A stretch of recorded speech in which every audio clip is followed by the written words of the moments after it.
gracias a Dios tengo la bendición de poder compartir con ustedes hoy. Estamos en la temporada, el mes, le pusimos por nombre Oikos, que es una palabra griega que significa hogar. De ahí viene la palabra casa, familia, hogar, etc.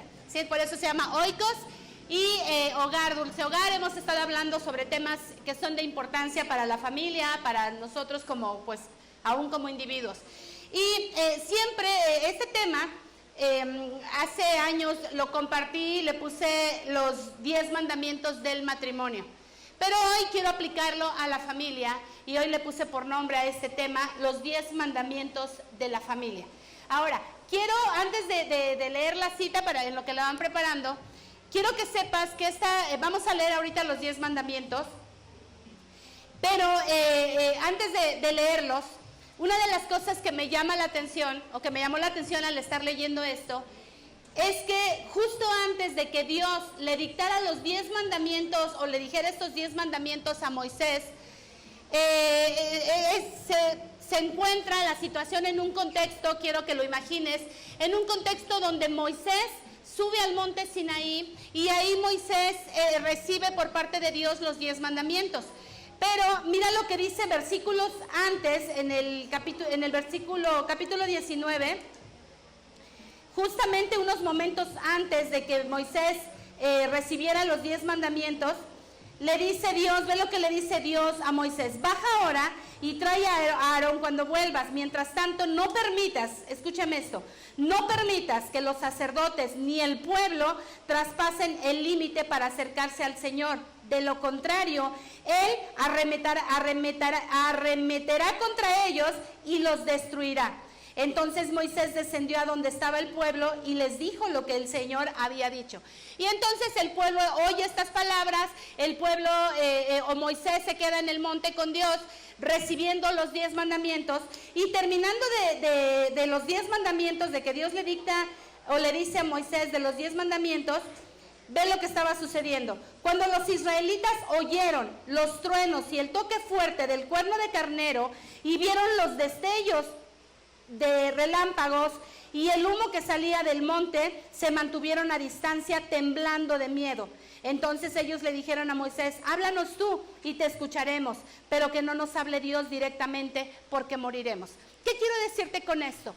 Parece o no parece, es un hecho, que antes y después de los 10 mandamientos, el ambiente de la gente que estaba en ese momento era un ambiente de truenos, de relámpagos, de luces, de sonidos quizá tan fuertes que el mismo pueblo tenía miedo. Ahora, esta ocasión no era la primera vez que Dios daba mandamientos al pueblo. Ya había dado mandamientos a Abraham y a diferentes personajes anteriores a Moisés. Y mi pregunta era, al estar leyendo eso, ¿por qué cuando les habló a ellos, Dios simplemente bajaba y les decía: haz esto, haz aquello, yo te escogí, yo te llamé, haz esto, haz aquí, ve allá? ¿Y por qué, para dar los 10 mandamientos, por qué tuvo que haber relámpagos, truenos, luces y todo lo que dice aquí? Que a tal punto que el pueblo de Israel le dijo a Moisés: sube tú, aprende tú y tú nos enseñas a nosotros, porque de otra manera vamos a morir. ¿Qué quiero decir con esto? ¿Qué aprendí a través de esta lectura? Sabes, a veces Dios te va a hablar en medio de la quietud, pero hay veces que Dios va a tenerte que hablar a través de truenos, relámpagos, luces, destellos, y les decía yo en la mañana, todo un espectáculo de luces y colores. Porque Dios tiene diferentes maneras de llamar nuestra atención. Ahora, en este caso, vemos que los 10 mandamientos estaban siendo escritos para instruir a toda una nación. Y creo que era necesario que Dios se manifestara de esta manera. ¿Por qué? Porque era necesario que el pueblo entendiera que el Dios que les estaba dando estos mandamientos no era cualquier Dios. Que el Dios que les estaba dando estas instrucciones era un Dios que iba a estar con ellos, era un Dios que los iba a guiar, era un Dios que no tenía comparación con los dioses de otras naciones, y era necesario que Dios se manifestara de una manera más estruendosa para poder captar la atención del pueblo. Y ¿sabes qué? Esto me enseñó a mí sobre la importancia de siempre estar atentos a la manera, la forma en la que Dios nos habla, porque de otra manera a veces Él va a tener que usar relámpagos, truenos y todo un estruendo en torno a nosotros para decir, hey, aquí estoy, quiero tu atención, quiero darte mis instrucciones, como fue este caso, quiero darte mis instrucciones, quiero poner mi corazón en el tuyo, quiero que sepas que yo soy tu Dios y tú eres mi pueblo. Esa es la razón por la que Dios tuvo que hablar de esta manera al pueblo de Israel. Entonces, habiendo entendido el contexto de cómo nacen los 10 mandamientos o en medio de qué nacen los 10 mandamientos que han regido estos 10 mandamientos a la humanidad a lo largo de no solamente de 2000 años de Cristo para acá, sino probablemente 2000 años antes de Cristo. O sea, estos 10 mandamientos llevan de vigencia aproximadamente 4000 años. Ahora, si yo preguntara aquí los 10 mandamientos, es más, lo voy a hacer. Pregunto o alguien me dice por lo menos uno de los mandamientos, o yo digo el nombre. Un mandamiento. Honra a tu padre y a tu madre. Otro. ¿Qué? No robarás. Amarás al Señor tu Dios. No tendrás, bueno, más o menos no lo sabemos. Ahora, si yo pregunto aquí, ¿cuántos acatan o viven bajo los 10 mandamientos? Quizá tú me digas, pues sí los vivo. No mato, no robo, no adultero, no uso el nombre de Dios en vano, etcétera, ¿no? Pero yo quiero enseñarte el día de hoy qué hay detrás de esos 10 mandamientos. Estos 10 mandamientos tienen que ver con tu relación y la cercanía con Dios, contigo mismo y con tu prójimo. Pero detrás de estos mandamientos hay un principio que aplica no solo para estas áreas, aplica absolutamente en todas las áreas. Y en este caso quiero aplicarlo a tu familia. Va a aplicar para tus hijos, va a aplicar para tu matrimonio, va a aplicar para la gente con cual tú convives. Y ahora sí, vamos a leer rápidamente los 10 mandamientos, que yo creo que es un texto que va a ser bastante común para casi todos ustedes. Dice el primer mandamiento, no tengas ningún otro Dios aparte de mí. No te hagas ninguna clase de ídolo, ni imagen de ninguna cosa que está en los cielos, en la tierra o en el mar. No te inclines ante ellos, ni les rindas culto, porque yo, el Señor tu Dios, soy Dios celoso, quien no tolerará que entregues tu corazón a otros dioses. Extiendo los pecados de los padres sobre los hijos, toda la familia de los que me rechazan queda afectada, hasta los hijos de la tercera y cuarta generación. Pero derramo amor inagotable por 1000 generaciones sobre los que me aman y obedecen mis mandatos. No hagas mal uso del nombre del Señor tu Dios. El Señor no te dejará sin castigo si usas mal su nombre. Acuérdate de guardar el día de reposo. Me lo quitan. Acuérdate de guardar el día de descanso al mantenerlo santo. Tienes 6 días en la semana para hacer tu trabajo habitual. Pero el 7º día es un día de descanso y está dedicado al Señor tu Dios. Ese día ningún miembro de tu casa hará trabajo alguno. Esto se refiere a ti, a tus hijos e hijas, a tus siervos y siervas. Por cierto, hago un paréntesis aquí. ¿Por qué no dice esto se refiere a ti, a tu esposa? ¿Por qué a las mujeres nos omite? Ahorita vamos a mencionar eso. Esto se refiere a ti, a tus hijos e hijas, a tus siervos y siervas, a tus animales y también incluye a los extranjeros que vivan entre ustedes. Pues en 6 días el Señor hizo los cielos, la tierra, el mar y todo lo que hay en ellos, pero el 7º día descansó. Por eso el Señor bendijo el día de descanso y lo apartó como un día santo. Pues en 6 días el Señor, 12, honra a tu padre y a tu madre, entonces tendrás una vida larga y plena en la tierra que el Señor tu Dios te da. No cometas asesinato, no cometas adulterio, no robes, no des falso testimonio contra tu prójimo. No codicies la casa de tu prójimo, no codicies la esposa de tu prójimo, ni su siervo, ni su sierva, ni su buey, ni su burro, ni ninguna otra cosa que le pertenezca.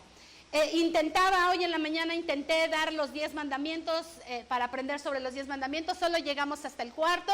Mi esposo me dio permiso de que dentro de 8 días continúe con la segunda parte, así que intentaré hoy llegar por lo menos al 5.º mandamiento y que usted sepa que va a haber una segunda parte de esta enseñanza. ¿Está bien? Entonces, viene el primer mandamiento. Ya vimos, estos 10 mandamientos se dan a luz en medio de todo un estruendo a través del cual era necesario que el pueblo de Israel captara, o mejor dicho, tuviera captando la atención del pueblo de Israel para que atendieran a estos 10 mandamientos. Ahora, les decía ahorita, si yo te preguntara ahorita, ¿cuántos de estos 10 mandamientos cumples? Quizá algunos de ustedes me dirían, pues yo 8, pues yo 5, pues yo 3, pero en la mayoría creo que por lo menos la mitad, todos me dirían por lo menos la mitad estoy cumpliendo, ¿no? Por lo menos 5, 6 o 7, a lo mejor por ahí ando batallando en 2.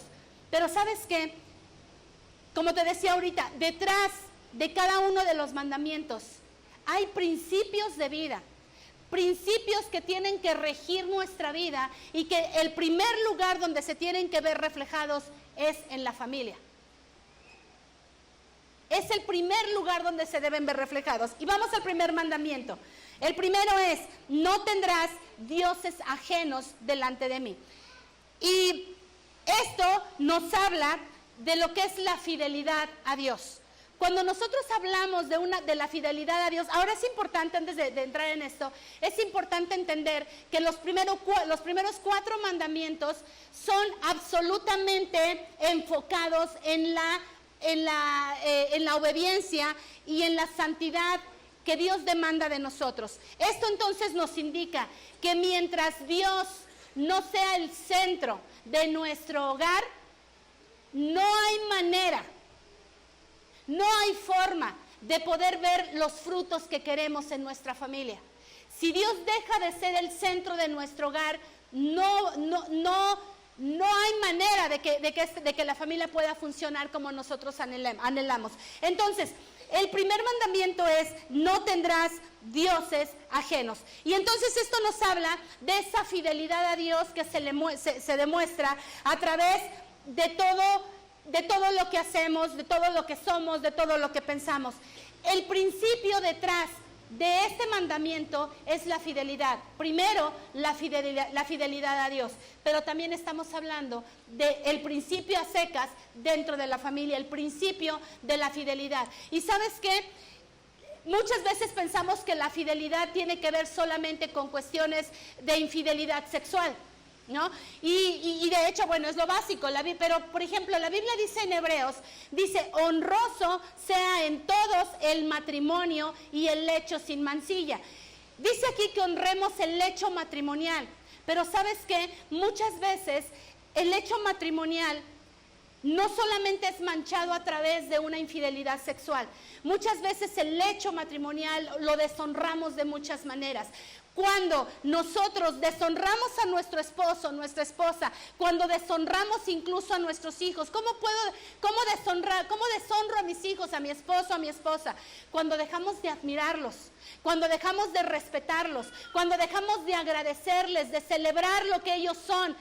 No lo que hacen, escúchame, porque ese es un detalle que a lo mejor es bueno mencionar. No solamente es celebrar o agradecer lo que hacen, sino aprender a celebrar lo que son, agradecer por lo que son, porque muchas veces sobre nuestros hijos demandamos tanto, o quizá joven, adolescente los adolescentes están allá, pero algunos hijos quizá que estén aquí, te puedas sentir en un papel en el que a veces se te ha demandado mucho, y sabes que a veces como padres hemos cometido el error. Alguien decía una vez, muchas veces castigamos a nuestros hijos cuando reprueban una materia, o nos enfurecemos o les decimos de cosas. Yo me acuerdo que cuando iba yo a firma de boletas, llegué a saber de algunos salones donde cuando sus hijos sacaban alguna mala calificación, ahí en plena junta los papás, las mamás cacheteaban a sus hijos. Eso es deshonrar y por lo tanto nos lleva a entender que no estamos siendo fieles a los principios que Dios ha establecido para la familia. Les decía, una vez escuché decir esto, cuando nuestros hijos reprueban o hacen algo mal, viene el castigo, pero cuando hacen algo bien, ¿dónde está la recompensa? Porque más bien como padres, en lo que nos enfocamos es en decir, es tu única obligación, es tu responsabilidad. ¿Qué quieres? ¿Que te agradezca, que te celebre cuando es lo único que tienes que hacer? Y es correcto, vamos a decir lo que el contexto, el pensamiento es en cierta manera cierto, real, pero no es la manera en la que vamos a inculcar en nuestros hijos el respeto, la admiración y el agradecimiento también de ellos hacia nosotros. ¿Voy bien?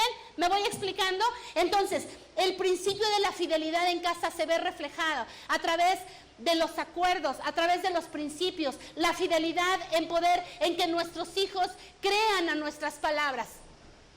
La fidelidad en que los hijos vean que cuando los padres decimos algo es porque lo vamos a cumplir. ¿Vamos bien? Ahora vamos al segundo mandamiento, que es no te harás imagen.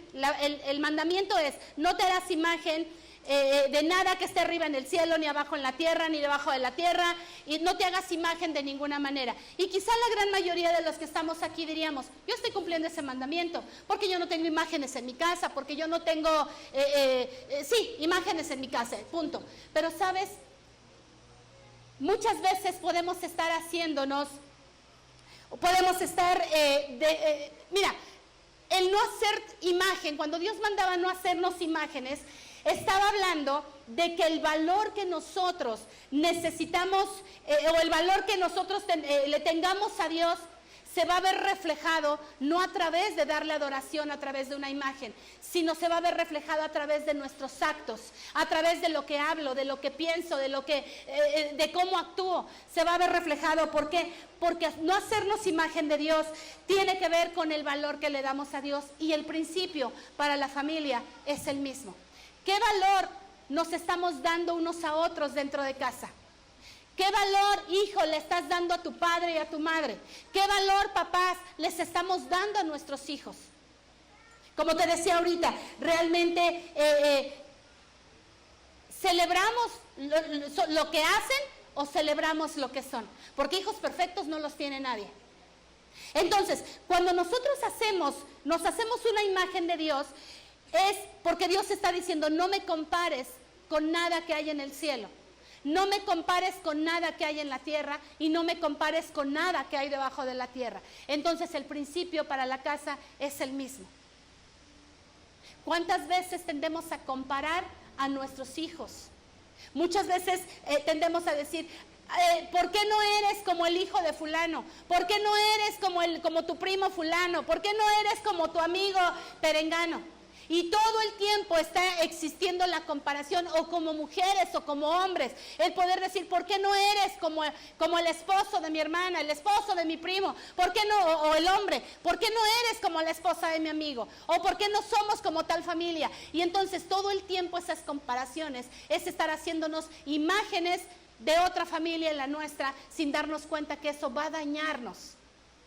Va a dañarnos como familia. Entonces, evitar las comparaciones, entender que somos únicos, aprender a agradecernos unos a otros por lo poco o lo mucho que logremos, lo poco o lo mucho que hagamos. Es importante mantener una actitud de agradecimiento y de valorar a las personas que tenemos dentro de casa. Porque como muchas veces he dicho, ¿no? Cuando tú, hombre, mujer, te enamoraste de la persona con la que hoy vives, seguramente alguna virtud tuvo para que te enamoraras de él. Pero ¿qué pasa? Que con el tiempo lo que empieza a crecer, a resaltar, es los errores que a veces tenemos. Y eso nos lleva no solamente a comparar, sino llega a traer una fractura en el amor, en el respeto, en la admiración que tenemos o que tuvimos en alguna ocasión por esa persona. Entonces nos enseña el principio de fondo de este mandamiento, no te harás imagen, es evitar las comparaciones y aprender a valorar a cada uno de los miembros de nuestra familia con todos los errores que puedan tener. Les decía Chucho ahorita que pasó que los días miércoles estamos tomando títulos de películas para aplicarlos a nuestra vida, aplicarlo a un pasaje bíblico y poderlo compartir. Les decía a él que el día miércoles yo compartí tomé el título de la película de La Bella y la Bestia, cuando yo les dije a las mujeres, vamos a hablar de la Bella y la Bestia y vamos a ver en la Biblia la verdadera historia de la Bella y la Bestia. Cuando yo dije vamos a ver la verdadera historia de la Bella y la Bestia en la Biblia, vi que algunas hicieron la cara así como, ¿de qué va a hablar, no? Y entonces fuimos a 1 Samuel capítulo 25, donde está la historia de Abigail y Nabal. Dice la Biblia que Nabal, lo describe la Biblia como un hombre tacaño, enojón, insensato. ¿Y cuál otra palabra de las que estuvieron? Acuérdense, insensato y grosero, perverso también. Bueno, vimos todas esas características, haciendo comparación de que entonces Abigail estaba casada, literalmente con una bestia. Y entonces analizamos las características de Abigail. Abigail era una mujer tan prudente, tan sabia, que en algún momento dado, les cuento un poquito de lo que hablé el miércoles para decirles que se vengan este miércoles. En un momento dado, Abigail, la familia del esposo de Abigail, el rey David lo iba a matar, aunque todavía no era el rey, porque por algunas rencillas que quedaron ahí, ahorita no voy a contar la historia, pero lo que aquí nos sorprende es la manera en la que Abigail sale al encuentro de David para decirle, usted va a ser el próximo rey de Israel, Dios está con usted, Dios lo va a ayudar, y empieza a labrar como el camino para poder apaciguar la ira de David.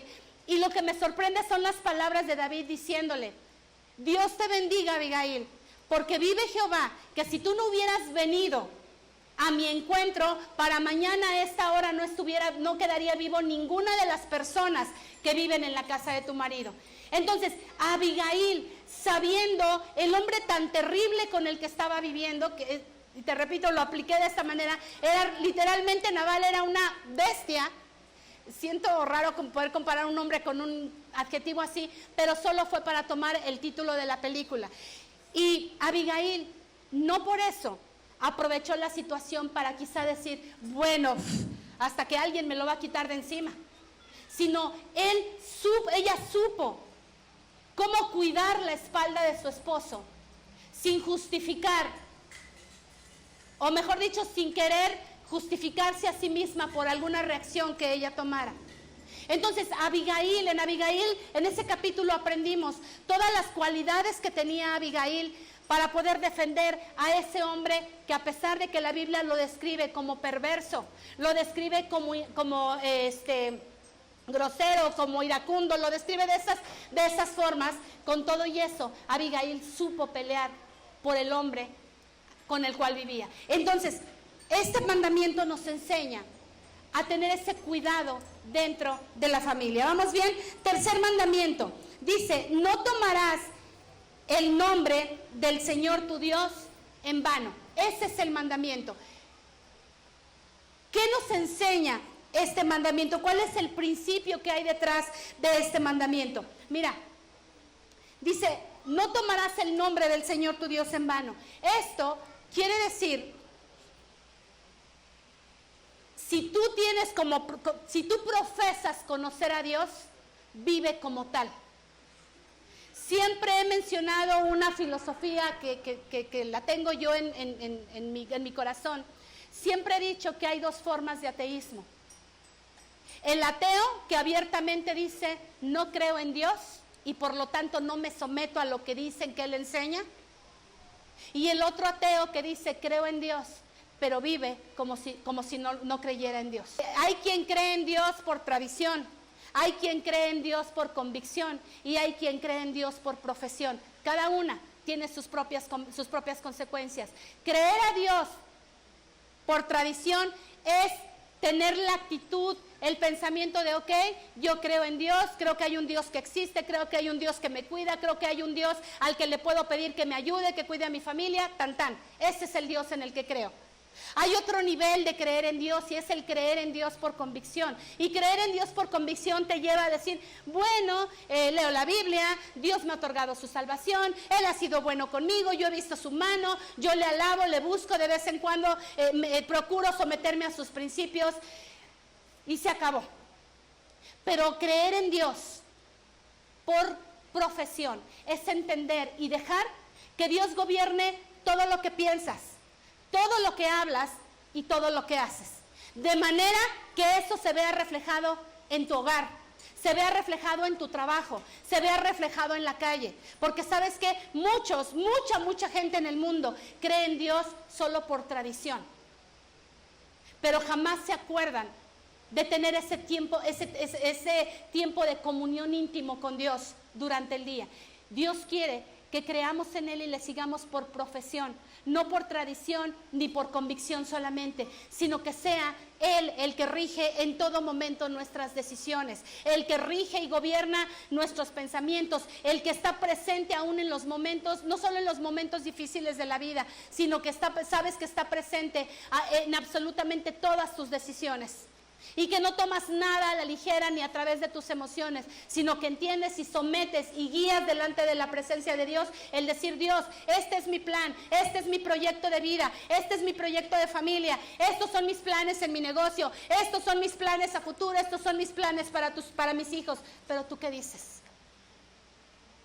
¿Tú qué piensas? Porque la Biblia dice que son más altos los caminos de Dios que nuestros caminos. Eso es tener a Dios o creer en Dios por profesión. ¿Sabes?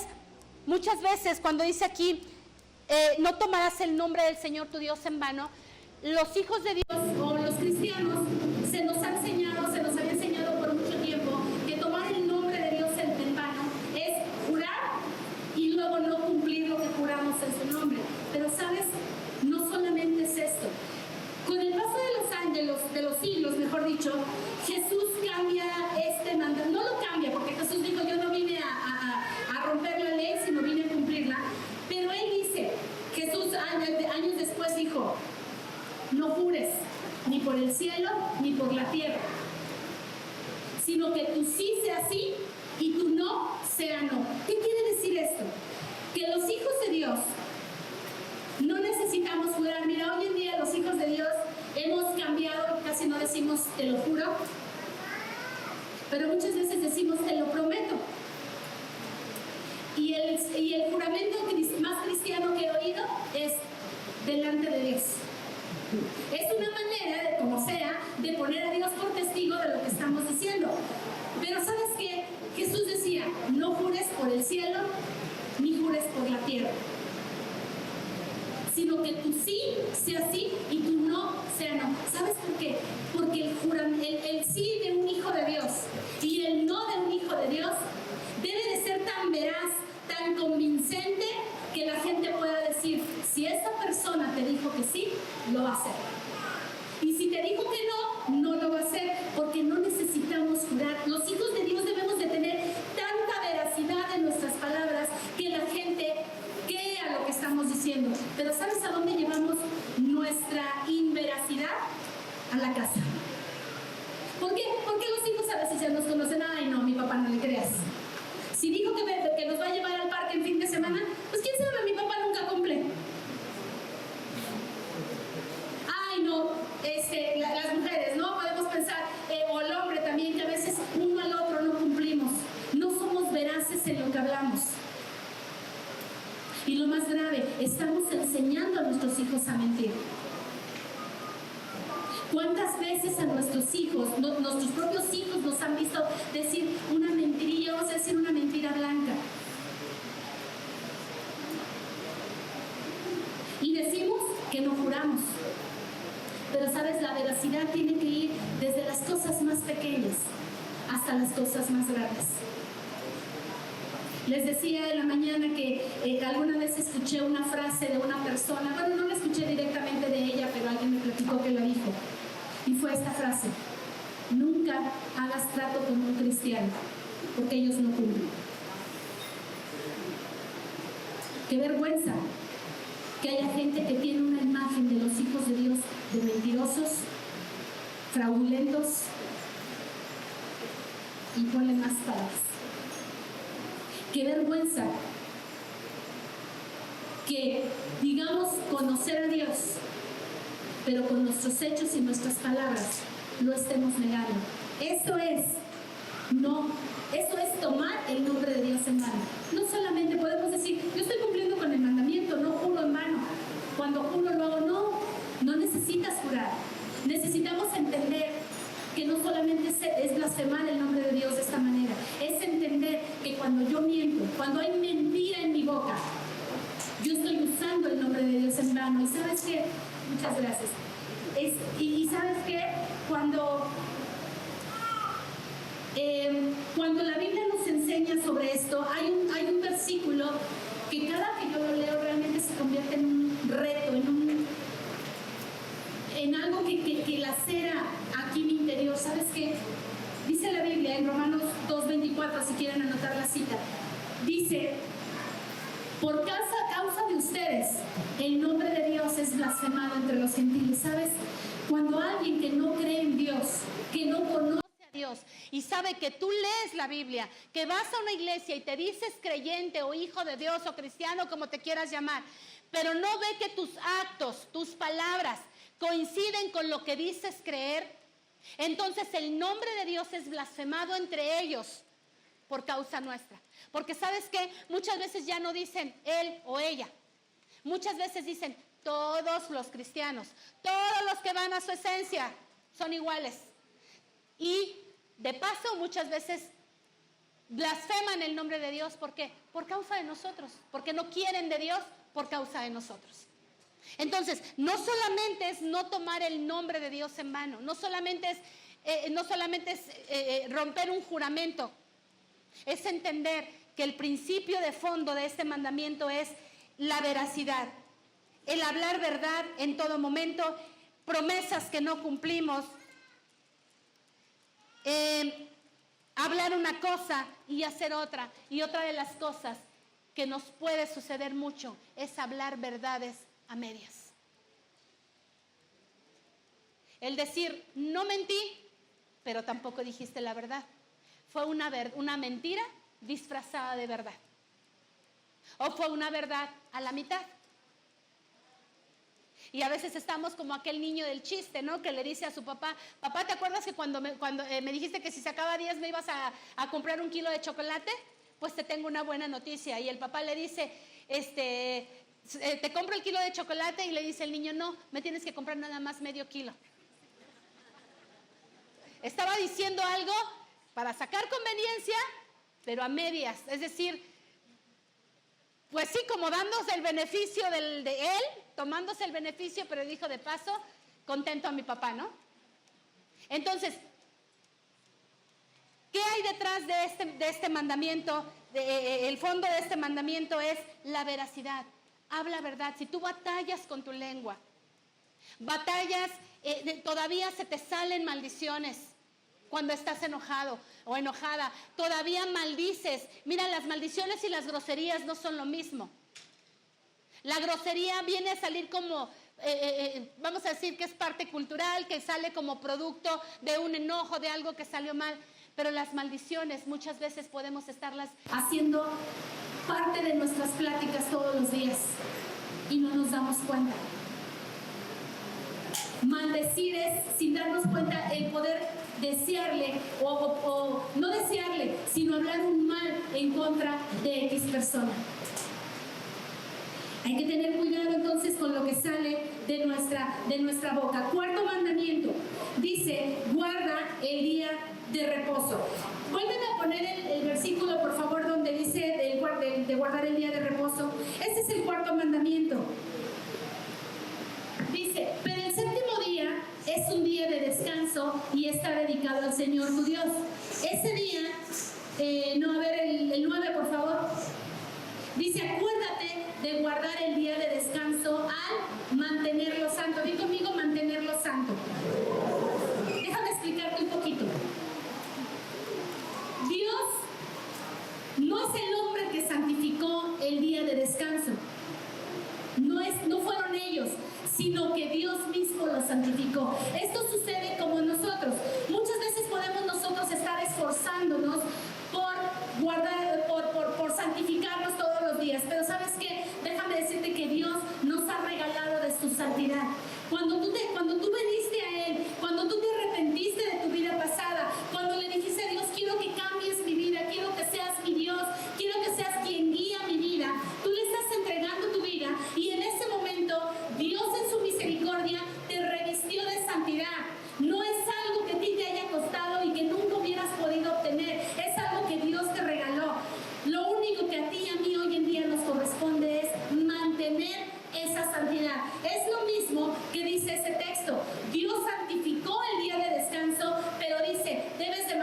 cielo santo. Quiero enseñarte algo sobre este mandato. Es guardar el día de reposo. El principio detrás de este mandamiento es entender que la orden de guardar el día de reposo, detrás de ella había la importancia de adorar a Dios, la importancia de servir a Dios, pero también un principio importante, el principio de descansar. ¿Sabes? A veces pensamos, hay cosas que Dios nos va a pedir que no parecen espirituales. A veces pensamos que lo que Dios nos va a demandar todo el tiempo es oración, ayuno, congrégate, lee la Biblia, porque eso es más espiritual, perdona, etcétera. Las cosas que ustedes y yo también hemos aprendido aquí en la iglesia. Pero ¿sabes? Cuando hay cosas como estas, en donde uno puede decir, ¿qué hace un mandamiento como descansa? En mandamientos tan importantes como no mates, no robes y no adulteres. ¿Qué hace un mandamiento que pareciera no espiritual dentro de mandamientos que parecen completamente espirituales? ¿Sabes? Hay veces que lo que Dios nos pide no va a parecer para nada espiritual, pero siempre va a influir en nuestra relación con Él. Te pongo un ejemplo. Cuando el pueblo de Israel iba a entrar a la tierra prometida, la primera ciudad que tenían que conquistar era la ciudad de Jericó. Dice la Biblia que Jericó era una ciudad amurallada. Y entonces la instrucción por parte de Dios le dice a Josué, Dios, vas a organizar al pueblo de tal manera que van a ir estos adelante, estos en medio, estos atrás. Y durante 6 días van a rodear el muro de la ciudad. Pero curiosamente les pide algo, en silencio. Dice, no van a decir absolutamente nada. Les decía en la mañana que leyendo un libro me llamó la atención cómo es que Dios les pidió un ayuno de palabras. Y yo, haciéndole un comentario a mi esposo, le digo, oye, ¿qué será más difícil? ¿Un ayuno de comida o un ayuno de palabras? Me acuerdo que hace muchos años, pastor de jóvenes que teníamos, todavía era yo por allá adolescente, y me acuerdo que el pastor nos dijo, vamos a hacer un ayuno durante toda esta semana, pero vamos a hacer el ayuno de la palabra yo. Vamos a erradicar el yo necesito, el yo quiero, el yo, hablándonos sobre lo importante que es despojarnos del egoísmo, ¿no? Fue un reto, porque sin darnos cuenta, pues obviamente decíamos yo. Imagínate que pusiéramos un reto de poner un día sin hablar. A los que hablan mucho, bueno, sería muy difícil callarlos. Pero ¿por qué Dios les dijo a ellos? Parecía espiritual decirles en silencio, van a dar vueltas. Ahora, imagínate, adentro de la ciudad, los habitantes de Jericó, ¿qué pensarían cuando estaban viendo a un montón de locos dando vueltas a la ciudad? ¿Por qué? Porque Jericó, la ciudad de Jericó, dice la Biblia, tú puedes leer Josué capítulo 6, dice la Biblia que las puertas de Jericó estaban bien cerradas a causa de los hijos de Israel. ¿Qué quiere decir esto? Ya habían oído, ya probablemente habían visto que venía un gran ejército contra ellos y tenían mucho miedo del pueblo de Israel porque seguramente habían oído, oye, ese pueblo que viene allá ya derrotó a los amorreos, ya derrotó a los anaseos, ya derrotó a todos aquellos pueblos de allá y viene para acá. Entonces imagínate el terror del rey de Jericó junto con todo su ejército, y a lo mejor estaban en las murallas preparados con lanzas, con no sé qué herramientas, qué armas existían en aquel tiempo, y diciendo, ya vienen, ya se acercan, ya nos van a atacar, ya estamos listos para recibirlos. Y de repente llega el ejército, el pueblo de Israel, solamente a dar vueltas y en silencio viene oye, pues ya llegaron, pero no hicieron nada, solamente dieron vuelta a la ciudad. Y pasa el segundo día, nada. ¿Qué hicieron? Pues nada, igual nomás dieron vueltas en silencio, no dijeron nada. Tercer día, lo mismo. Cuarto, lo mismo. Quinto, sexto, lo mismo. Pero llega el séptimo día. Y entonces Dios le dice a Josué, dile al pueblo que va a dar 7 vueltas a la ciudad, y cuando los sacerdotes toquen el cuerno de carnero, en ese momento van a gritar con todas sus fuerzas. Yo te pregunto, eso lo leemos en la Biblia y nos suena bien bonito, todo es espiritual y todo bonito, ¿no? Pero si trajeras esa lógica a nuestros tiempos, ¿qué tal que Dios te dice, oye, dale 7 vueltas a la casa de tu vecino? Y tu vecino te ve dando vueltas a su casa. O sea, imagínate, Dios no nos va a pedir, no, mejor dicho, nos va a pedir cosas que a veces no parecen espirituales. Pero ten confianza, Dios está preparando algo.